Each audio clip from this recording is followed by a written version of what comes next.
Hey folks, Waldman here, the Wingman. I want to talk to you today about a concept called lift. We talked about lift versus drag in a previous episode, but I want to dig a little deeper into this concept, in particular as a leader, as an entrepreneur, as somebody who's trying to break your performance barriers and inspire others to maximize their performance.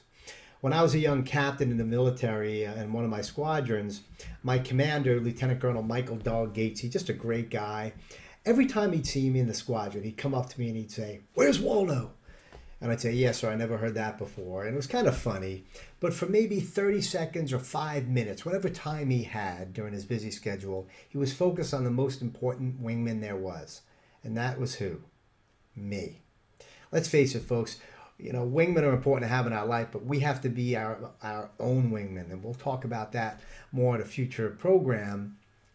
But Dog Gatesy spent time asking me about, hey, what's going on at home, Waldo? How's your twin brother? What do you want to do in this squadron? You want to be a flight commander? You want to go to weapons school? Where are you in the world? Where do you see yourself? You see, leaders often talk about vision and encouragement, and they often think that their vision is the most important thing. But really, the vision of your teammates, the people that work for you, where they're going, what their needs are, where they see themselves is even more important. So what I learned from Dog Gatesy was that he always encouraged me. He asked me questions. I always felt good around him when he was done speaking to me. And when he left, I wanted to get busy. I wanted to do more in the squadron. I wanted to do more for him, which in turn contributed to the rest of the squadron. I became a better fighter pilot, and I just enjoyed working in that squadron. See, I believe leaders lift. They inspire and encourage. They're cheerleaders some of the time, not all the time, but they know when to be cheerleaders and to lift folks out of the dungeon.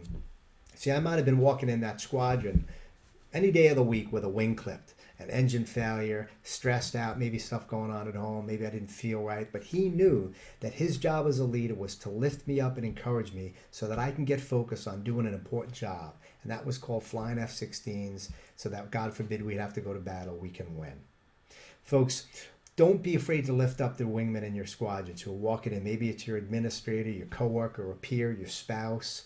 They may walk into your squadron with a wing clipped or an engine failure.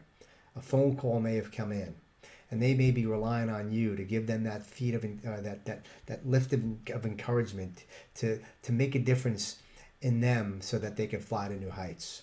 You can be that wingman. Listen, lift, encourage, see their vision. And when you need to go to battle, you'll have somebody on your wing ready to push it up and reach new heights. Talk to you soon.